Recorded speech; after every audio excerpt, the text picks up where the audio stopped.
here tonight. This was kind of an odd start to the show, you know? It's been kind of an odd week. It's almost like all the color has been zapped out of college football with all these teams, all these programs opting out. Got a real problem with it. This kind of bothers me. You know, I'm disappointed that Georgia's not playing Vanderbilt tomorrow. I'd really expected to see Kirby Smart and the Bulldogs air it out. I had planned on going to the game. That was going to be my first game attended. You know, I've done the thing covering it from home. The reason why is because you get all the access, all the Zoom press conference stuff that you can do from home, as opposed to having to go to the game and sit in a press box and wear a mask the whole time. And you actually get better visibility watching on TV. So, all right, I've had enough fun with the film. I can't resist. I had thought that I had a filter before the show started, and I didn't. So I had to get my filter game on. I had to get enough filter action there. And the comic book filter was pretty cool, you got to admit. The Aha, remember the Aha video? Wasn't it Take On Me? Like circa 1984, 85, 88, 89, I can't recall. Seems like it was like in that 80s MTV range, right? And it's Friday night. So just so you know, most of you that are watching have seen this Friday night show before. So you know that I go a little unplugged. You know that I don't always just talk football. And I go off the rails. Because I need to. Because it's the end of the week. I've written everything. I've said everything. I mean, listen, I start out my week Monday morning. At 8 a.m., I'm going to get a call from the Athens radio station. At 8:20, I'm going to be on an Atlanta radio station, 92 The Game. At 9 o'clock, I got a work call. At 1:30, I'm going to be on Birmingham's WJOX, or excuse me, 2:30, WJOX. Monday night, I'm going to do the On the Beat show. You guys watch that show here. Tuesday morning at 9:20, I'm going to do Nashville with Bill King in the morning. And then Wednesday, I'm going to do Dog Nation Daily with Brandon Adams. And I'm going to do SEC This Morning on Sirius XM with the SEC Network. And then Thursday, I'm going to do the Paul Feinbaum Show at 5:15. And then I'm going to do Cover 4, which is everybody's favorite, with Jeff Sentell and Connor Riley and Brandon Adams. I hope some of you saw last night. I think it was the best Cover 4 of the year last night.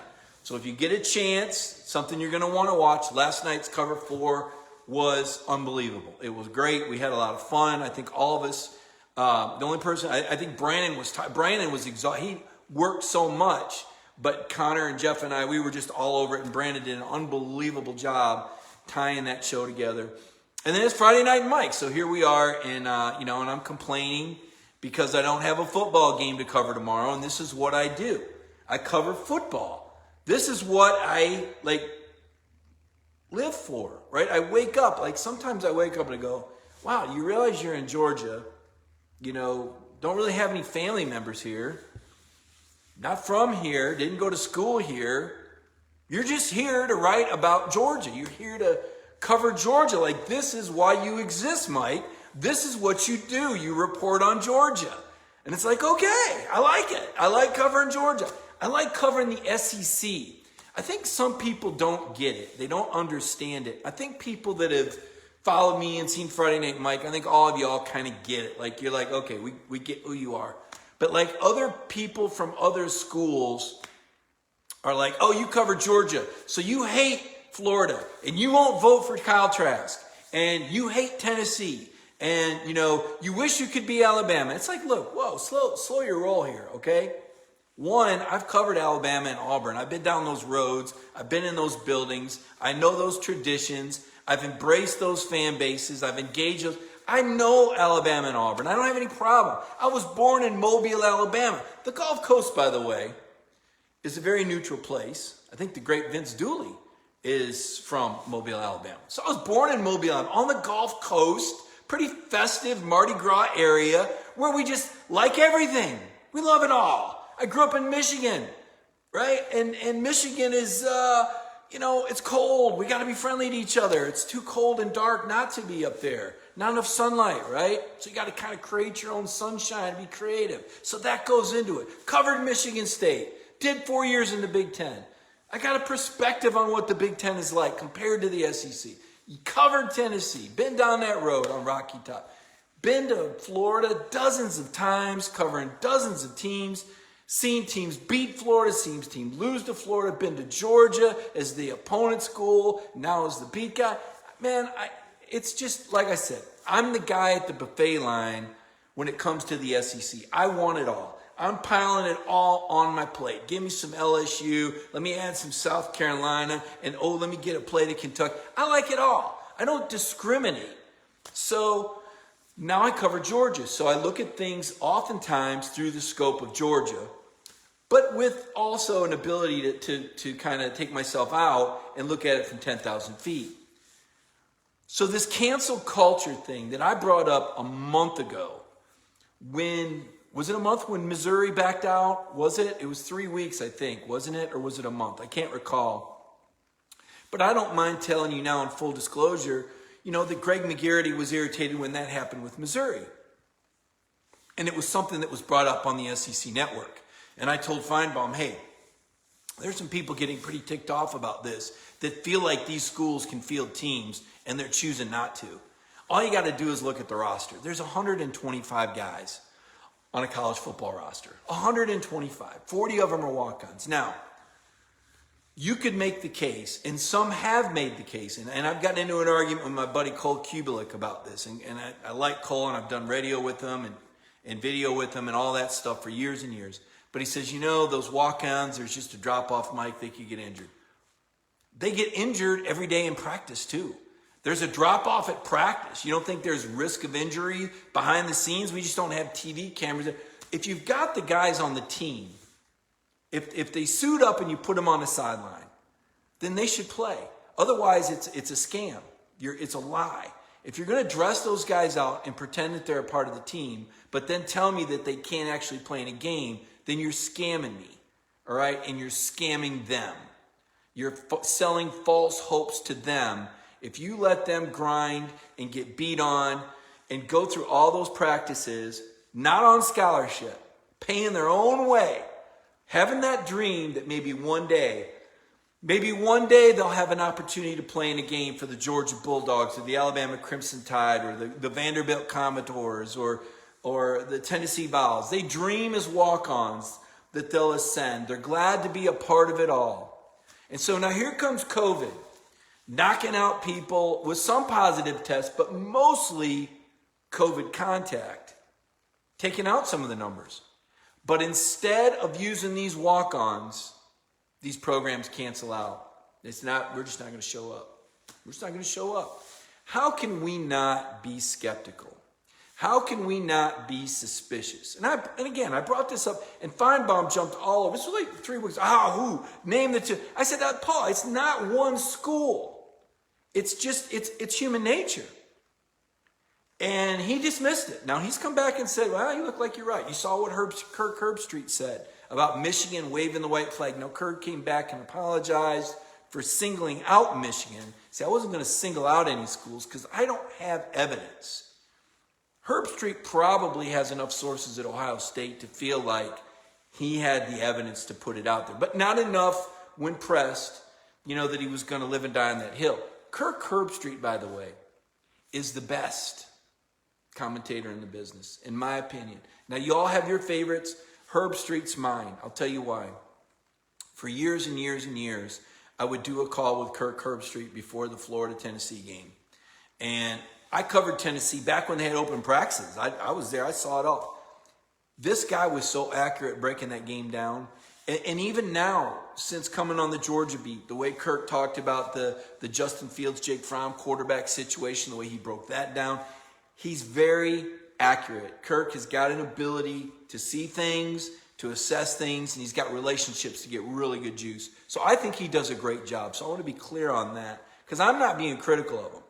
I kind of liked it that Herbstreit said that. I grew up in Michigan. I know all about the Michigan State and Michigan phenomena, okay?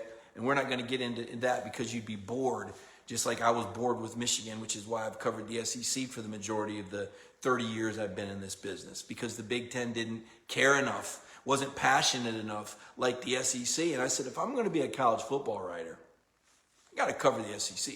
By the way, tangent here. So you might notice what I'm wearing, and if you don't, I'm going to call attention to it. Because this was my big purchase. Anybody right now? This was my big purchase from the 2012 Olympics in London.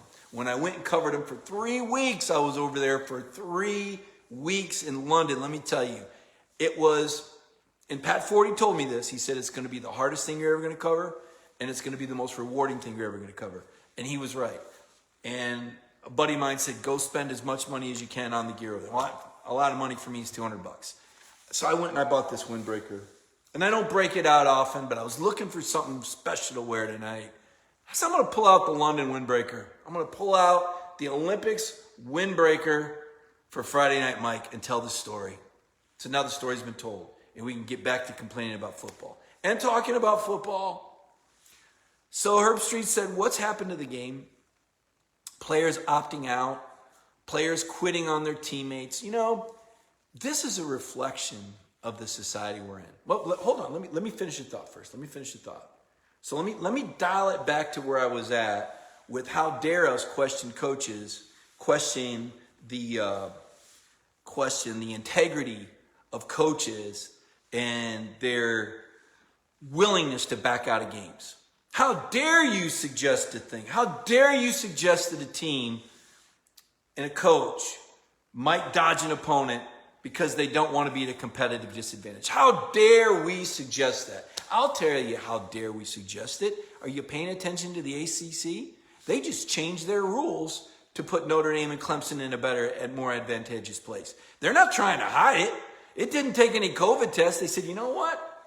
Let's just take this magic wand and presto, let's change it to make things easier for Clemson and Notre Dame. We're just going to change the world. We're just going to change the rules. How about the Big Ten and what they're doing? They're just going to change the rules. Hey, let's just change midstream. You know what? If you're the SEC, why bother to even play the SEC championship game?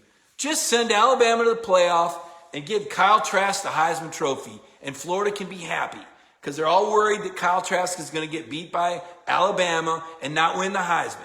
Then the Florida fans can say, well, we would have won the game, but Kyle's got the Heisman. And the Alabama fans can say, let's rock and roll. Let's play these other teams that are only playing 6 or 8 or 9 games instead of the full slate like we were going to play. I mean, really, it's gotten out of hand with people just changing the rules. I get, can you just say something and stick to it? Can you be accountable? Can we have accountability in our society? Can we have more accountability? Now, some people are going to say, I don't want to hear it, Mike. I know where you're going with this. Don't bring politics into this. Well, I'm not really, but I'm going to tell you that if you took out the college loan, then you ought to pay it back. I don't want to be paying for your college loan. I didn't take out the loan. You know how I paid for my college? By spending 3 years of my life in the U.S. Army. So when people tell me that I now need to look at some potential for taxes to be raised to pay for somebody else's college loan, I got a little problem with that because 3 years of my life was spent generating the money for my own college education. That's just a sidebar on Friday Night Mike. Accountability is the topic, okay? Accountability to stand behind your agreements. Stand behind your name. How about that? So, Joe Blow signs a 4-year scholarship with College A. And after 3 years, he decides to go pro. College A says, you know what? We're even going to pay for you to come back and get your education anytime you want. How cool is that? Even though you didn't play all 4 years, we're going to do that for you. Player says, that's great. And some of them do come back and finish their education. And it's a happy story. But now look what's happening. These guys don't even want to finish the season. I need to get out of here, man. I'm opting out. Time to go. Wait a minute. You still got games left. Nope, not best for me. I'm quitting. What about your teammates? What about the coaches that put you in that position to represent your school? Don't care. Got what I want. I'm out. My world. Me world. Herb Street blew a gasket on it. You know what? I'm down on that. You know, we've kind of, when I say we, I mean us as a society. I think that more and more we're sensitive to the individual needs of people and in the me world. I think we're all kind of like, you know what? You do you. That person over there, hey, that's great. They're going to walk a different path. They're going to choose a different way. But when it damages the team concept in sports, there's other people that pay the consequences. Well, wait a minute. Now that you've opted out, there's not enough players. So now the coach doesn't feel like he can play a game. So now this other school over here that's followed all the rules, that's done all the protocol, they don't get to have their senior day. That's kind of messed up, right? But it all started by that one person with the empowerment or the feeling that it's okay to just quit. It's okay to quit. Oh no, it's not quitting, it's opting out. I'm sorry. We're not supposed to say they quit. We're supposed to say they opted out. Isn't this like a new cool word, right? How many of you have caught yourself saying, I think I'm just going to opt out on that, right? You know, don't like your job, call the boss. You know what? I'm opting out. You don't quit, right? Look, my son didn't quit the soccer team. He opted out. I mean, what is this? Sanitation engineer? Is this the new? I mean, let's just call it what it is. Kids are quitting on one another. They're quitting on their programs. And if these NFL teams sign the ones that quit, they deserve everything they get. If you don't think this affects a guy's draft stock, you're wrong. It does. They do evaluate these players on their judgment. Now, if you can play, you can play, right? Minnesota Vikings got Randy Moss halfway through the first round. They were as much as anybody. The word is they were as much as anybody talking about Randy Moss's character, just hoping that Randy Moss would slide down in the draft, which he did. And they got Randy Moss. All right, but that's the exception to the rule. There's plenty of other guys, you know, these borderline guys, and you can take a look. You can decide who they are for yourself, right? If you're a borderline guy, a borderline NFL guy, I'll give you a great example, Elijah Holyfield, borderline NFL talent, right? But you know what Elijah did? He worked his butt off. He's a great team leader. He sets an example. And so there's room on NFL rosters for a guy like Elijah Holyfield. Even though he's 5'11", 210, and there's 100 guys that are 5'11", 210 that have the talent of Elijah Holyfield, right? But the guy worked, he had character, he was a leader, and he's on an NFL roster. That's why he's there. That's why he sticks around. There's other guys that you could put in that same category, and you don't see them make it. Why? Because they don't have the same work ethic. Because they don't have the same character. Because they didn't make the cut, right? There's a lot to be said for that. There's a lot to be said for that in life. You could probably look around your office. You can look around your business. You can look around your kids' sports teams. And you could probably pick those kids out. And you can pick those coworkers out and say, you know what? That's a great teammate. That's a guy that will always have his job. Or that's a gal that will always have her job. And always be a part of this organization, right? Because of that character. Because of that ability to elevate the workplace and sometimes put the needs of others in front of you. The teammate calls you and says, hey, can you do me a favor? Yeah, not the most convenient thing, but you know what? You're going to do it, right? Because you got to be a team player. That's team building. I'll tell you, at Dog Nation, we do a lot of that. I'm just going to say that. We've got a boss that really coaches that. And one of the reasons why you see us produce so much content and get along and do the different things that we do is that we have a lot of the team concept that's being coached behind the scenes. That's a tribute to our leader. I'll throw his name out there, BJ Sweeney. He won't care. You don't care. But I care. And it's something that I thought, that's what makes this is a good place to work. I work with good guys. That's why, like I said, last night's cover 4 was a blast, right? We've reached that point. We do favors for each other all the time. I was actually supposed to cover the basketball game tonight. But I realized I had Friday Night Mike, so I said to Connor, hey, Connor, can you grab this? Connor Riley's going to write it up. Yeah, no problem, man. No problem. Just like that, right? BA wasn't going to be able to make the stadium tomorrow. I was going to go. Hey, I wanted to go anyway. No problem. Listen, team concept. These teams, though, these players opting out, what's going on? Who's coaching them? Where's the leadership? And I think it started with the bowl games. And then like we kind of just decided, we as a society, well, if it's not a playoff game, then it's okay if he doesn't show up. But was it really? Was it really? Were you really okay with DeAndre Baker not playing in the Sugar Bowl? Were you really okay with Andrew Thomas and Isaiah Wilson not playing in that game? Well, they were Kirby. Well, they were first round picks. Okay. So they had more money at stake. But there were like 8 or 9 other guys that didn't play. What happened there, right? That was a breakdown. That wasn't a good look for Georgia. Now, they made lemonade out of it because they went out there and played great against Baylor, and some really talented guys emerged. But the precedent was a little scary. And you kind of wonder now what's going to happen, right?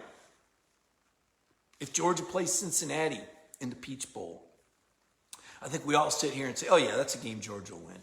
Don't be so sure. Who's going to play in the game for Georgia? That's what I want to know. Is Richard LeCounte going to play? Is Monty Rice going to play? Is Tyson Campbell going to play? Is Eric Stokes going to play? Is Zamir White going to play? Or are they going to opt out?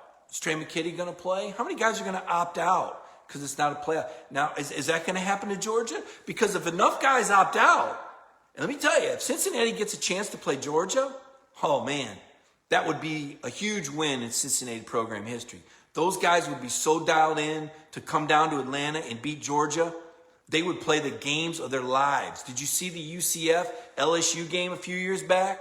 How close that game was? I mean, they balled out. Don't think for a minute that Cincinnati wouldn't be capable of beating Georgia if Georgia doesn't have everybody on the field. I do think that Richard LeCounte may come back for the bowl game.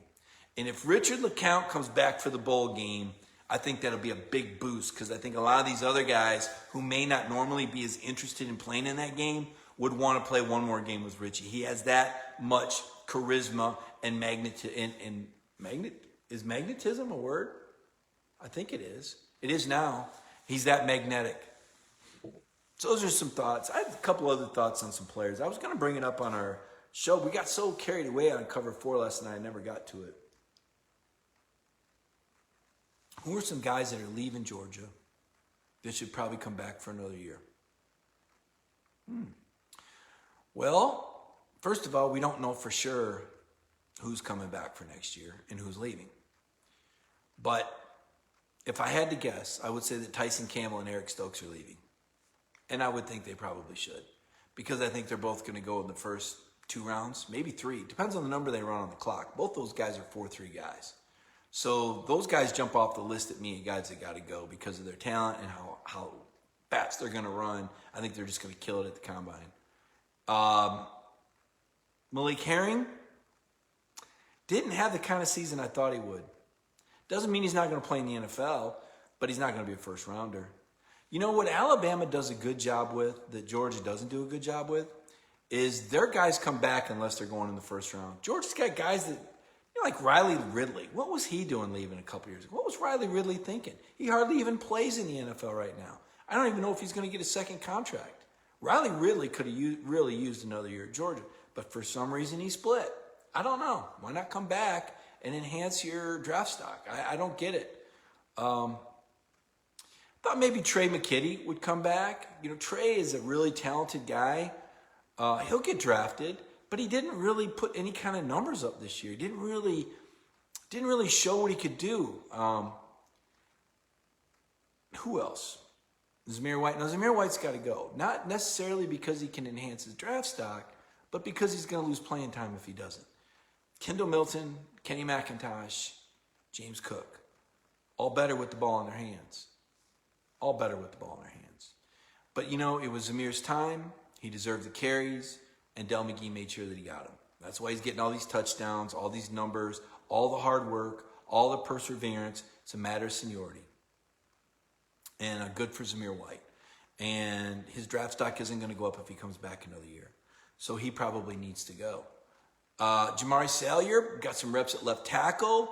Looked okay. He's ultimately going to be a guard. I think Jamari should come back for a year. I think Jamari's a guy that could work his way up into the first round. I really do. With another great year. I think he needs more film, and I think he can get even better. Who else are we talking about that could go, that will stay? I'm hearing James Cook is leaning towards coming back. I think James Cook could go pro, but I don't think there's really any financial pressure. Obviously, his older brother Delvin has a pretty good contract, and I think James Cook sees with JT Daniels that things could be really sweet for him. So those are just a few of the guys on my list. Aziz Ajilari, that's a tough one. That's a tough one because I almost wonder if Aziz could work himself into like the top 10. And where is he right now, right? I don't really know where he's at right now. That's why these guys have got to consult with agents and things like that. I would think Aziz is probably a second rounder, but he's a guy who could work his way into the first round. Some thoughts. Monty Rice probably needs to go. Monty's had that foot injury that's been lingering. I don't think he's going to get any better. I don't think he's going to put any more film up. And Richard LeCount, that's the one. Now, a lot of you guys have been throwing it out there. You know, Richard didn't have the kind of year that he could have had if not for the terrible motorcycle accident. I don't know how healthy Richard is right now. So to me, that would kind of be my barometer. If he's healthy, if he's completely healthy, clean bill of health, then yeah, okay. Go to the combine. He'll do okay, second, third round pick. But I just wondered if Richard came back for another year, if that would enhance his stock. And I wonder what it would mean to him long term. You know, legacy is important with these players. And, you know, I was talking with Jacob Hester last week, and he said, if you could give me 3 more minutes in another uniform, and Jacob played at LSU and in the NFL for 2 different teams, he said it would be at LSU.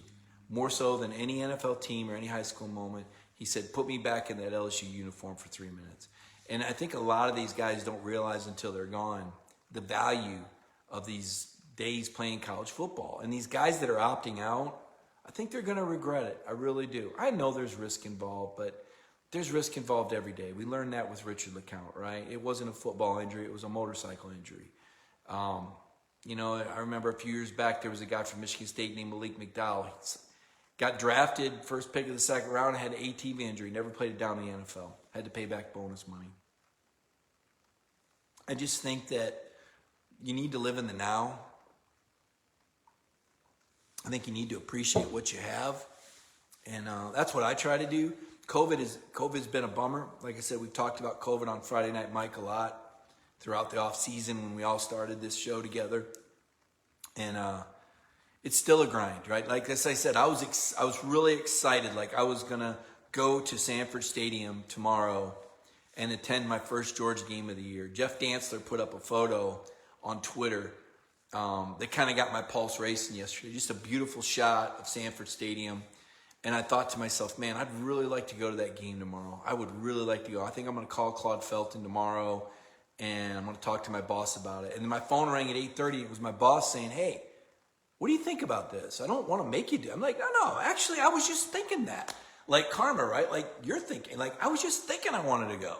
So, yeah, I'm disappointed, right? I'm disappointed like you guys. I wanted to be there. I wanted to, experience that. Now, and I'm like Greg McGarity right now. I'm worried that Vanderbilt isn't going to play on December 19th. I'm worried Vanderbilt's not going to come here. You guys that watch the show will remember I said before this season even started, when I saw the schedule, I said, you watch, Vanderbilt's not going to finish the season. Remember when I said that? Do you guys remember when I said that Vanderbilt wasn't even going to finish the year? I looked at that schedule, and I'm thinking to myself, Vanderbilt is going to have 1 or 2 wins. As it turns out, they've got 0.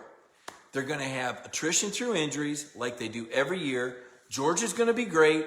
Georgia's going to be a huge favorite, and those Vanderbilt guys aren't going to want to play. And they're going to either opt out. We don't say quit, right? We say opt out now. They're either going to opt out or they're going to use COVID, because here's where it's gray. Here's the gray matter, and here's my point. My point is that coaches get paid millions of dollars to operate in the gray area. I'm going to use a NASCAR analogy for you. Going to go NASCAR on you. So I'm in Georgia. You got AMS, and I covered many races at Atlanta Motor Speedway. I know we got some race fans out there. But the crew chief, what's the crew chief's job? His job is to make the car go fast. We get it, Griff. Okay, but what's the difference between innovating and cheating? Does anybody know what the difference is between innovating and cheating. Cheating is when there is a specific rule in place that you break. Innovating is when you go into a gray area that has not been covered yet. Hence why the NCAA manual is this thick. Hence why the NASCAR rule book is this thick. Because you have innovators. Nick Saban is an innovator. You don't have a rule for it? Okay, then I'll put 30 guys in the skybox to watch the game through binoculars. Everybody said, whoa, we can't all pay for that. So they said, okay, Nick, we got to reel it in. We got to level the playing field. So they made a rule on how many coaches that you could have in the skybox after the Nick Saban did that. Nick is constantly pushing the bound. He's an innovator. Kirby Smart does some innovating, okay? I don't think he did a lot of innovating this last offseason. I think Georgia's defense looked a lot like it did last year, and I think that's why these teams like Alabama and Florida had 564 and 571 yards. I know a lot of guys got big raises on the staff. You know what? Got to call it like it is here. I think Georgia got out-coached in the two biggest games of the year. I do. I think they did. I think Kirby Smart's been on a roll. I think he's done a great job the last 3 seasons winning the SEC East. But this year, I think other people found a way to do it better. I do. And I think that's going to mean more innovation from Kirby. I think they got to realize they got to go back and what does Kirby say? If it ain't broke, make it better. Well, I think some things are broke. I think they do need to make some changes. I think if you give up 571 and 564 yards with all that talent, that something's wrong. Now, part of it was that the offense was god-awful against Florida, and they couldn't keep Florida off the field. Florida had 9 first-half possessions. That was a big part of the problem and why Florida scored 38 points. Because most games, the team that Georgia plays get 9 possessions the whole game. Georgia had guys falling down, misses interceptions. They had, look, I'm not going to go into Florida again. It just makes everybody mad because Georgia was awful. Because they didn't play well, and they didn't coach well, and they didn't adjust well. It was an embarrassment. Florida didn't beat Georgia as much as Georgia beat themselves against Florida. And that's why nobody wants to talk about it. So we won't talk about that anymore. But back to the point. I think Kirby Smart and his staff have a lot of work to do in the offseason. I think Kirby's gotten comfortable with the staff around him. I think they've gotten comfortable with Kirby. I don't know that that's a good thing.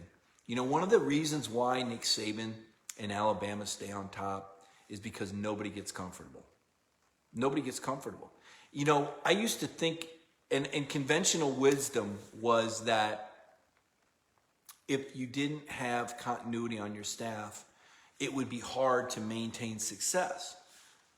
And I think there's a degree of truth in that. I think you need to have continuity in your game plan and in your terminology and in your head coach. I think you need continuity.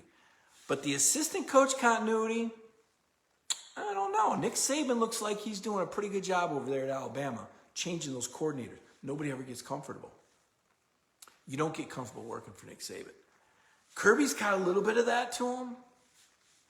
But I just feel like this past year, with guys being home more, I think they got closer to play. You know, the relationships and the decisions just didn't seem to be as clear cut, I guess, for lack of a better word. There's an interesting phenomenon here, and I've noticed it at a few schools that I've covered. So in 93, I have to call you back later, man. You guys there? I think I let Cole go. When I covered Auburn in 93, it was Terry Bowden's first year, and he was playing with Pat Dye's players. And they went 11-0. And when Kirby came in year 2 with a lot of those Mark Richt players, he played for a national title. And the conventional wisdom is, well, once he gets his own players, he's going to be even better. You know what I just realized? We haven't shared this thing. What am I doing? I'm talking all night, and I haven't even shared the show. Hold on. Let me call a timeout. Timeout. Got to share the show. Got to share the show. Go on to Facebook. Get on my laptop. Got to share the show. It's like part of the process for Friday Night Mike. It's what we do, right? It's one of those cornerstones to success. One of the best practices. That really was pretty cool. That the beginning of the screen share, that was pretty good. I'm pretty pleased with that. Yeah, I'm proud of myself. All right, so I shared it on my personal timeline, and now I need to share it. If you got any like fan groups you belong to, good place to share it. Good place to share it. So what I was saying, when coaches come into programs, they take over with players that they did not recruit. My thought is that sometimes they're more effective than they would be if they were coaching their own players. And why would they be more effective coaching players they didn't recruit than players they didn't recruit? Because they didn't stand in those living rooms and make promises to recruits or their parents. They didn't make promises to players about playing time and sell them on a vision. They came in and they said, all right, look, everybody, you got a clean slate. And we're going to play who we think is best. No deals in place. I didn't recruit any of you. Fresh start for everybody. I'm just going to pick the best guys and we're going to roll. And that's what they do when they come in. And there's no prejudice. There's no players that you say, oh man, this guy really deserves to play. I've watched him work so hard. So I'm going to play him instead of the more talented freshman. There's none of that because you don't have that emotional investment in the players when you're the new coach coming in. I think that and Kirby talks about it. Now, Kirby talks about it. He says, hey, every year, there ain't no positions. Nobody has any positions. It's wide open. That's what he says, all right? But let's be honest. I'll bet some of you could point to some positions on the team right now where some players are playing ahead of guys that have looked better than them, all right? There's statistics that'll show you. There's guys better that aren't starting than the guys that are starting. Why? Because they recruited the guy. Because he deserves to play. He's invested so much. He's a great leader. You know where that attitude gets you? It gets you out of the SEC championship game. Because you know what happens? Other players see that and they resent that. And you start to lose your locker room. Because they go, man, look at this, man. This guy's not as good as me. Why is he playing ahead of me? Well, he's a senior. Well, he's a junior. Well, he came back from an injury. Right? You've seen it. You guys have seen it. What does that do to other people on the roster? I will tell a story. My junior year of high school, it's my Al Bundy days, right? High school running back. No glory. Small school. Wasn't great. But the coach said at the beginning of the year, if there's a guy ahead of you on the depth chart that you think you're better than, all you got to do is come to us and we'll have a prove it drill. The prove it drill was the Oklahoma drill. One-on-one. Bam. You think somebody ahead of you is better than you? You come to me and you tell them you want to have a prove it drill. And I said, well, heck yeah. I want a prove it drill, coach. I want a prove it drill with that running back that's ahead of me. You know what my coach said? Well, he's injured right now. He's playing in the game. Yeah, but, we can't risk it in practice. What a bunch of bull. When you say something like that as a head coach, you better back it up. That coach lost me. I lost all respect for that guy. I lost all respect for that guy the first week of my junior football season because he promised that if there was a guy ahead of you, you could challenge him to a one-on-one prove-it drill. And when I made the challenge, they backed off the deal. You know why? Because I would have said the word. I'd have blown his butt up. That's why. And everybody on my team knows it. They also know, Griff, you were the most uncoachable guy ever. You did whatever you wanted. Well, yeah, I did. And guilty as charged. Wish I would have had more respect for that guy. But I didn't. That's how it was. That's just how it was. I'll bet you guys watching have got a story just like that. I bet you sat behind some coach's kid. I bet you were the best guy at one of your teams and you didn't get the opportunity. You got moved. It was political. Their dad gave more money. They were better known in the community. They had an older brother. I'll bet all of you dealt with something like that at some point in your life, if not in athletics, then in work. It was the boss's nephew. It was a corporate leader's, far long lost relative. We've all been aced out. But it doesn't have to be that way. And I think for Georgia to get back on that championship track, Kirby's got to wipe it all out. He's got to wipe the slate clean again. And I think he's on the way to doing that. I really do. I sensed from Kirby last week an evolution of sorts. And I really like studying these coaches. I've had to learn a lot. Like at first, they probably studied me more than I studied them. When I had a funny exchange with Philip Fulmer the other day. I'd heard he had COVID, and I texted, "Hey, coach, you doing all right, man?" And anyway, we had some, and I'm like, "Yeah, we had some great memories." He goes, "Yeah, I remember you used to call me up and ask me about my philosophy for 2 hours." And I said, "Yeah, I still remember," and I rattled off his phone number. He said, "That's kind of scary." It was. Like he really had time to be explaining his philosophy to me? Well, Gene Stallings always did. So I thought, how ridiculous was that, right? Had some long chats with Tom Izzo. Now, Tom Izzo likes talking with the meat. If you got some juice, and Izzo had some interest and some fascination with how SEC operated, so we had some really good conversations. But you'll learn a lot listening to those cats. And you start to see some similarities. Covered Bruce Pearl. Bruce was amazing. Fantastic coach to cover. Went on the European trip with him and his team. Full access. Ride the team bus. Everywhere you go. They're walking around Prague. Walk with them. Interview whoever you want. We don't care. You start to see some similarities in these coaches and some of the leadership. And it's pretty fascinating for me. Again, I've been doing this 30 years, right? 7 different teams and 4 different conferences. And Kirby, to me, is a fascinating study because he's an absolute rising star. He's an absolute legend in the making. But he's at a bit of a crossroads right now because the model that got him through the first, is it already 16, 17, 18, 19, 20? Is it 5 years for Kirby Smart now? 5 years? Do we feel good about those 5 years? You better feel good about those 5 years, let me tell you.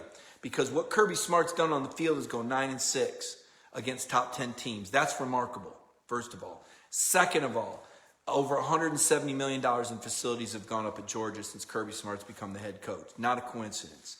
People believe in him. The McGill Society believes in Kirby.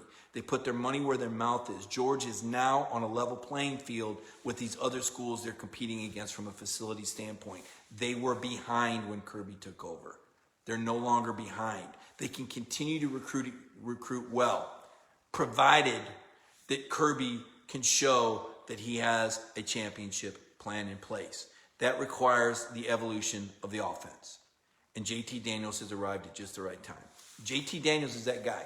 I finally figured out who JT Daniels reminds me of. What former Georgia quarterback does JT Daniels remind you of? Now, some of you may not be old enough to remember this quarterback, but I remember him. He is still a part of the Georgia football culture. He's built just like JT Daniels. He had a big arm. He threw for a lot of yards. Can anybody tell me who JT Daniels reminds them of? And I asked this guy just the other day, does JT Daniels remind you a little bit about yourself? And he said, yeah, but he's more polished than I was at that stage of my career. Eric Zeier. Eric Zeier is who JT Daniels reminds me of when you think about it. Eric Zeier was one of the most fascinating quarterbacks that I covered long ago. I went field level for the Auburn-Georgia game. And I'm standing on the sideline, and Zeier's in the pocket. And I mean, the missiles and the bullets are flying around him. He's in the mix.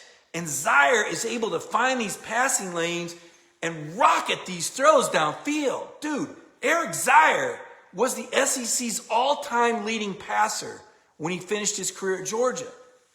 Unbelievable player. I think he had bad luck going to the Cleveland Browns. I think if Eric Zeier goes to a different football team, he has a much longer and better NFL career. But Eric Zeier is the guy because Eric, just like JT, absolute brilliance. Eric Zeier was a mastermind on the football field. Eric is still an incredible listen. I don't know if you guys listen to the Georgia broadcast for the games, but Eric Zeier is one of the best color men in the business. I don't even know if Georgia knows how lucky they are to have Eric Zier doing these games. He's unbelievable. And if you ever met Eric Zier, like you wouldn't know he was Eric Zier. Like he wears these librarian glasses and he just seems like this really smart accountant. You don't know what a badass he was if you meet him. And he's so humble.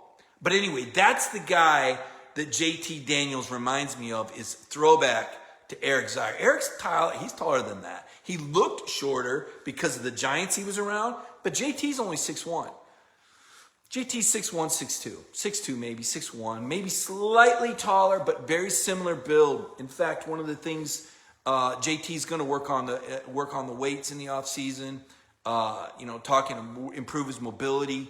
You're going to see a better version of JT Daniels next year. Had someone the other day tell me that they thought that Mac Jones was more talented than JT Daniels. He's not.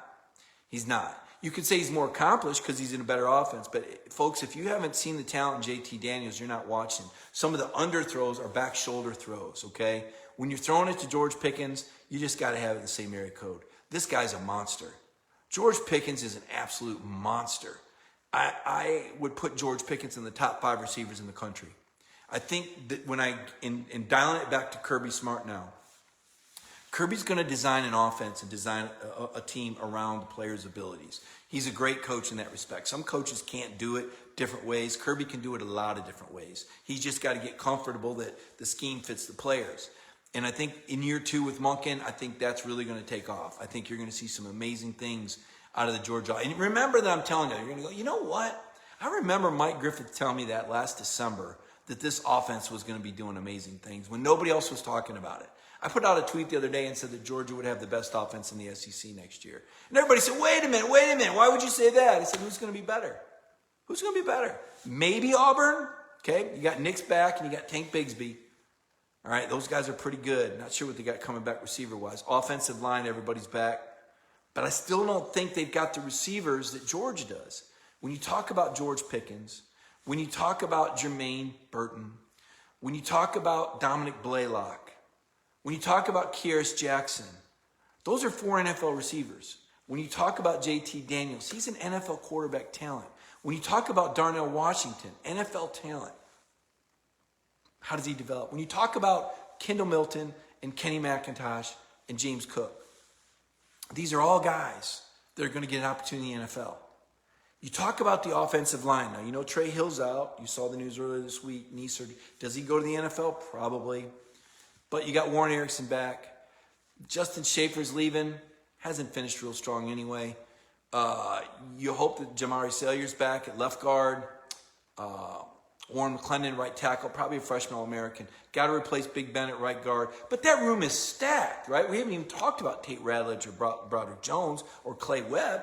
How's that for 3 5-stars I'm throwing at you? They're going to be okay. They're going to be really good. What we want to see as sports writers who cover the sport and as fans who love Georgia, we want to see the offense now. I think Vanderbilt probably knew they were going to lose by about 50 or 60 points. They probably did, and they were. And I think Missouri's going to lose big too. When Georgia goes to Missouri, those kids are going to remember that Missouri canceled on them. I'm just going to tell you that. You can run, but you can't hide, right? Can't wait to see it. So I'm going to look for your questions. I'm going to see your comments, see what you guys got for me now. I've kind of rambled, but that's kind of what I do on Friday nights. I had my fun with my filter. I wore my Olympic jacket. I even told an old high school football story that was pretty doggone corny, but true. I called out your head coach, but then I told you how great they were going to be next year. We've covered a lot of ground. Jimmy Miller, thank you. I'm just telling it like it is. That's all I'm trying to do, man. Can't wait. Are you the only SEC team that hasn't had a COVID issue? No, Alabama. Alabama's done a great job. What's the common denominator there? Disciplined programs, players that are bought in, championship level. Anybody else? Would the SEC ever consider kicking out Vanderbilt?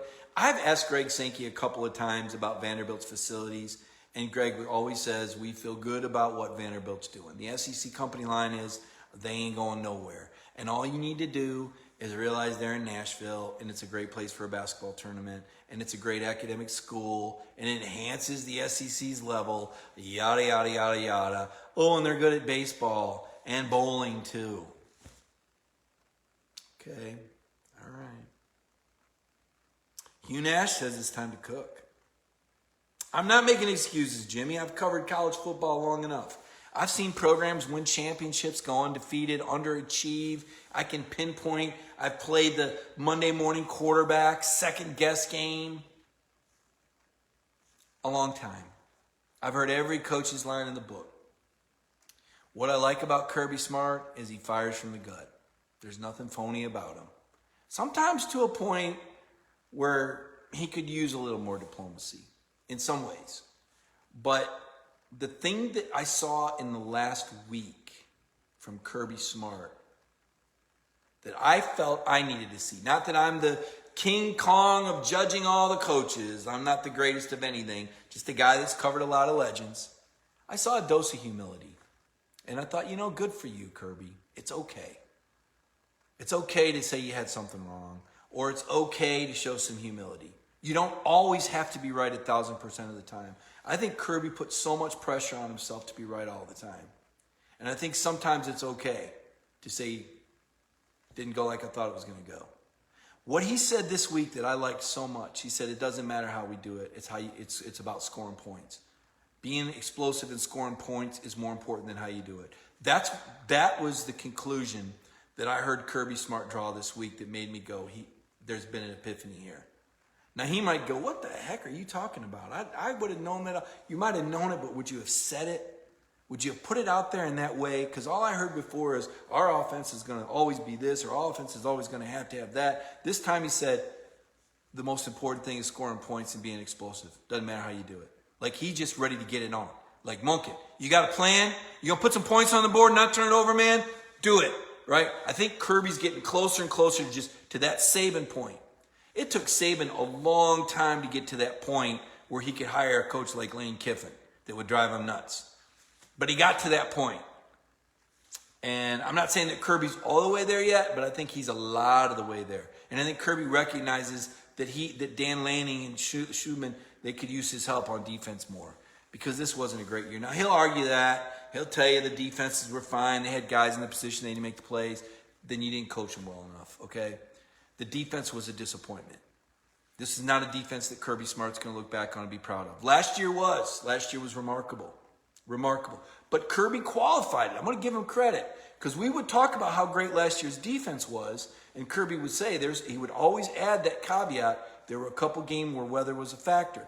Almost as if he knew that defense last year wasn't as good as people thought it was. He knew it would need more work coming into this year.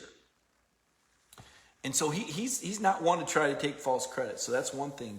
He's always looking to get better. It's never good enough for him. But this offseason, I'm going to tell you, this offseason coming up, after some of the results of these games,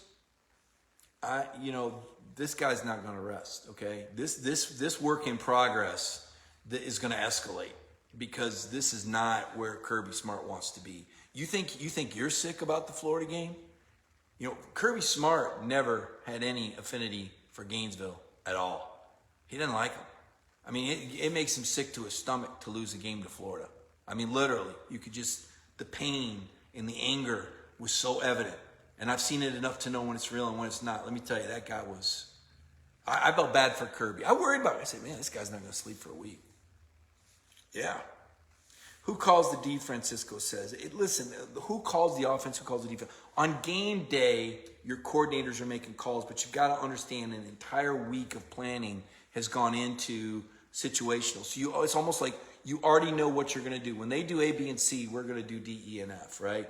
Now, the adjustments, everybody it's really a group thing. It's not like there's one mastermind above them all that says, I don't want to hear from any of this. This is what we're going to do. That's not how it works. Now, can Kirby take over the offense? Only in the sense of like South Carolina. He might tell Monken just keep it on the ground. Because they weren't going to, and he pretty much said that. And Monken does. Hey, that's the head coach. Monken gets it. Monken's just glad to be back in charge of creating plays and calling plays. Freddie Kitchens wouldn't let him do that in Cleveland. And Monken's going to turn this offense into something special next year. That's the really cool thing. When people ask me, is JT Daniels coming back? I say, well, is Monken coming back? You know, is Pickens coming back? You know, because JT wants to win a championship too. JT Daniels won a national championship in high school after his junior year. That's why he left after his junior high school and went to college. He'd won a national title. He was the National Player of the Year. He was the National Player of the Year as a sophomore. He was the National Player of the Year as a freshman. So when people go, oh, Mac Jones is more talented. No, he's really not. Are you not paying attention? JT Daniels has done some stuff. Now his freshman year at USC, he had this many interceptions. He played on a cruddy team with a bad line. He had 347 yards thrown on Notre Dame when he should have been a senior in high school. Not bad for a 6'1", 210-pound guy who needs time in the weight room. Okay? A lot of good things are going to happen with JT Daniels. A lot of good things are going to happen. All right, I should go now because I should check and see. I know you guys have been checking all night. You guys have checked this, right? You guys have checked to see how Tom Crean's Bulldogs did tonight. They played Jacksonville. Did they win? Did the Bulldogs beat Jacksonville in basketball? Let's see. I got to see if the Bulldogs won tonight. Tom Crean could be going 3-0. You know, that's another phenomenon. Are Georgia fans ever really going to come? They sell out. They sell out the basketball arena. They sold it out all year last year.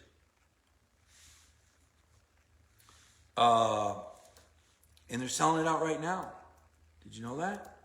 Now, you can only have 1,600 fans in there. But they're selling it out. Sell out. I like Severe Wheeler. I don't know if you've seen Severe Wheeler play, but he's pretty fantastic.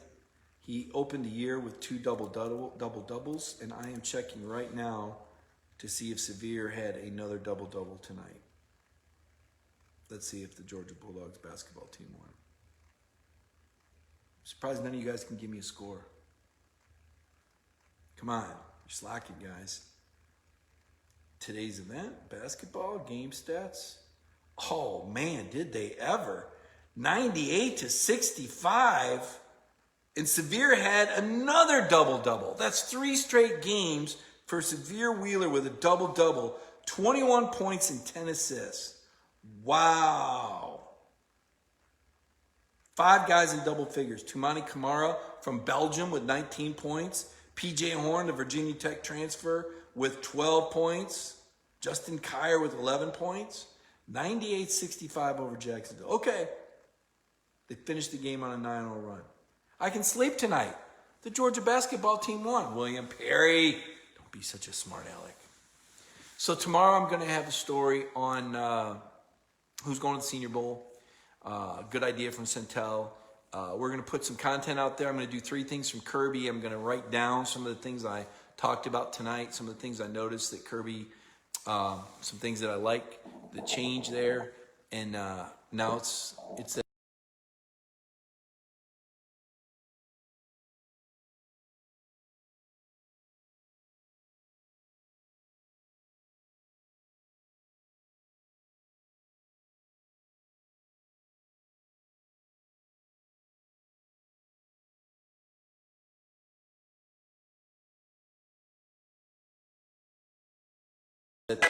What in the world is happening?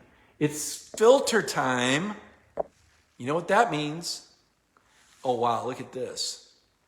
Look at the mask, right? They've given me a COVID-19 mask with the Central Florida emblem. That's some pretty clever marketing when you think about it. To have a mask with like the school's logo on it. I like that. That's pretty good. Good job, Central Florida. Maybe this is what I need to do, like for an alternate career. I'll design like some of these filters, because everyone likes to play with filters. No, you don't like to play with filters. You're like, Mike, what are you doing?